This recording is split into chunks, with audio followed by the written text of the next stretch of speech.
النهاردة بقى هنعمل أحلى وألذ طريقة للبطاطا، وهي صينية البطاطا في الفرن. تحفة جدا. عايزة اقول لكم لما تعملوها هتحس ان انتوا عاملين نوع من انواع الحلويات الفخم كده. ريحتها وطعمها وقوامها حلو جدا، وكمان اقتصادية. يعني طريقة مختلفة كده لتقديم البطاطا، وكمان لو جاي لكم ضيوف كده انصحكم تعملوها. شيك جدا وفخم جدا وطعمها حلو قوي. عشان ما اطولش عليكم الفيديو، تعالوا نشوف هنعملها ازاي مع بعض. ونصيحة مني، لو عندكم بطاطا في البيت قوموا فورا نفذوها بعد الفيديو مباشرة. اول حاجة معايا 2 كيلو من البطاطا، طبعا بننقعها في مية وبنغسلها كويس جدا علشان بيكون فيها رمل وطينة كده، فاحنا عايزينها نظيفة خالص. بعد كده بنقشرها وبنقطعها بقى قطع او حلقات بالشكل ده زي ما انتوا شايفينها. بناخد بقى كمية البطاطا في حلة كبيرة وواسعة، بننزل عليها بكل كمية البطاطا زي ما قلت لكم. دول 2 كيلو من البطاطا، بنضيف ليهم نص كوباية من السكر. وما ننساش طبعا رشة الملح. انتوا خلاص اخدتوا عليا ان انا برش كده رشة ملح لاي نوع حلويات. وعليهم هنضيف نص كوباية من المية، وهنرفع الكلام ده كله على نار وسط لمدة ما تقلش من نص لتلت ساعة. انا بصراحة سبتها زي ما قلت لكم كده من نص لتلت ساعة لحد ما البطاطا تقريبا استوت تماما. طبعا بتنزل كمية كبيرة من المية، احنا عايزينها تستوي وفي نفس الوقت تشرب كل كمية السوائل او كل كمية المية اللي نزلت من البطاطا دي. هغطي تاني على البطاطا وهديلها كمان 15 دقايق لحد ما تشرب كل كمية السوائل. في الفترة دي بقى هنجهز كوبايتين من اللبن، عليهم معلقتين كبار من النشا، معلقتين كبار هرميين كده او بما يعادل 3 معالق كبار من النشا. عليهم رشة من الفانيليا السايلة او باكيت من الفانيليا البودرة. هنقلب النشا مع اللبن كويس قوي، وهنرجع نضيف معلقتين كبار من السكر علشان النشا بتعدب معانا الطعم. او ممكن تضيفوا كوباية الا ربع من السكر على البطاطا من الاول، فما تضطروش تضيفوا سكر على النشا بعد كده.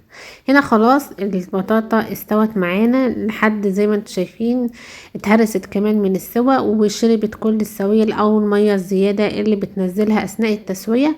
بالهراسة بقى او بالشوكة، هي مش مستحملة بصراحة، هي تقريبا يعني من السوا بتاعها كانت خلاص مستوية ومهروسة معانا. بس انا بعيد عليها بالهراسة دي. الهراسة دي سيليكون مش بلاستيك، فهتستحمل معانا الحرارة. بهرس بقى البطاطا كويس قوي بالشكل ده لحد ما اتأكد خلاص ان هي اتهرست تماما. هضيف بقى بعد كده معلقة كبيرة من الزبدة ومعلقة كبيرة من القشطة، ولو عندك سمنة بلدي يستحسن برضو تضيفيها، بتدي طعم حلو قوي مع البطاطا. بعد كده هضيف 3 معالق كبار من جوز الهند او ربع كوباية من جوز الهند. وكمان تقدروا تضيفوا مكسرات او تضيفوا زبيب. انا بصراحة ما حبيتش اضيف لا زبيب ولا مكسرات، اكتفيت هنا بجوز الهند. جوز الهند كمان بيدي طعم وريحة حلوة قوي مع صينية البطاطا دي. بعد كده بقى هنضيف الخليط بتاع اللبن والنشا. هنقلب بقى البطاطا كده على نار هادية جدا، والخطوة دي مهمة جدا ان النشا تستوي فيها، لان لو طعم النشا مازال باين في البطاطا ودخلتوها الفرن هتبقى برضو طعم النشا باين فيها وهتبوظ لكم الوصفة تماما. هنفضل نقلب كده مدة ما تقلش مثلا من 6 ل10 دقايق. اهم حاجة ان النشا تستوي. زي ما انتم شايفين انا هنا بدوق خليط البطاطا عشان اتأكد ان النشا استوت. اول ما النشا تستوي تمام، هنجهز بقى الصينية اللي احنا هنحط فيها البطاطا او هندخلها الفرن. صينية بايركس بقى او ألمونيوم، دي صينية مقاس 28. هننزل عليها بمعلقة زبدة او سمنة الاول، وبعد كده هننزل بقى بكل خليط البطاطا اللي احنا سويناها مع بعض. وزي ما قلت لكم مهم جدا يا بنات ان انتوا تتأكدوا ان النشا استوت. المعلومة دي مهمة جدا علشان هي اللي هتظبط معاكم الوصفة في الاخر. بسكن بقى البطاطا كويس قوي كده في الصينية، وبسخن الفرن على درجة حرارة مثلا 180. بسوي بقى الوش بتاع البطاطا الاول، وبعد كده بدلها يا اما معلقة من القشطة البلدي. دي معلقة كده من القشطة البلدي كانت عندي، بتديلها بقى ريحة وهي خارجة من الفرن حلوة قوي. ولو مش متوفر عندك قشطة ممكن تستبدليها بمعلقة كبيرة من الزبدة او معلقة كبيرة من السمنة البلدي. بنفردها كده بس على الوش، على وش البطاطا، بتدينا لون تحمير حلو جدا، وكمان ريحة حلوة قوي لصينية البطاطا دي وهي خارجة من الفرن. بسخن الفرن الفرن بقى على درجة حرارة 180. انا بصراحة اخدت معايا ساعة في الفرن، بس انا سبتها على نار اقل من وسط كمان، يعني النار هادية جدا، علشان اولا ما تاخدش لون من فوق بسرعة، وتبقى من جوه طرية، او نيجي نقطعها في الاخر ما تطلعش قطع متماسكة.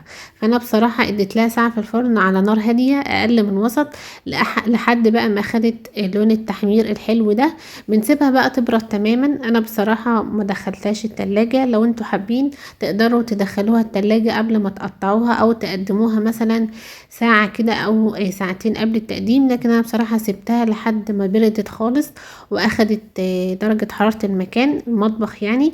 وبعد كده بقى قطعتها، كانت متماسكة معايا، ومش عايزة اقول لكم ريحتها تحس ان انتوا عاملين نوع حلب فخم كده، تحس ان انتوا عاملين يعني صينية حلويات فخمة كده. وهي كل الحكاية 2 كيلو من البطاطا. بس عايزة اقول لكم طريقتها حلوة جدا، وشايفين القطع بتاعتها متماسكة وحلوة، علشان التسوية بتاعتها مظبوطة، وعلشان كمان المقادير بتاعتها مظبوطة. جربوها وان شاء الله هتعجبكم جدا. يعني تغيير كده بقى عن البطاطا المسلوقة والبطاطا المشوية. دي فكرة جديدة كده وحلوة، وكمان اقتصادية الى حد ما. والناس كمان اللي ما بتاكلش البطاطا او بتزهق من البطاطا المسلوقة او البطاطا المشوية، هتعجبها قوي الوصفة دي. زي ما انتم شايفين القطع متماسكة وحلوة جدا. انا كنت حاسة ان انا باكل بسبوسة او حاجة، بصراحة احلى من البسبوسة بكتير. انا ماليش في البسبوسة قوي بصراحة. بس بصراحة البطاطا حلوة بالطريقة دي جدا، وهتعجب الكل ان شاء الله. تستاهل والله 1000 لايك، اكتر من 1000 كمان. جربوها بالطريقة دي وان شاء الله هتعجبكم جدا. ممكن تقدموها بقى في طبق كده. شايفين الخرط حلوة ازاي ومتماسكة، زي ما قلت لكم تحس ان انتوا عاملين حلا فخم وشيك جدا. بألف هنا يا رب للي هيجربها مقدما. ما تنسوش بقى لو عجبتكم الوصفة تعملوا لايك للفيديو واشتراك في القناة، علشان توصلكم اشعارات بكل الوصفات الجديدة. نتقابل ان شاء الله في وصفات تانية جاية كتير. اسيبكم في امان الله وسلام.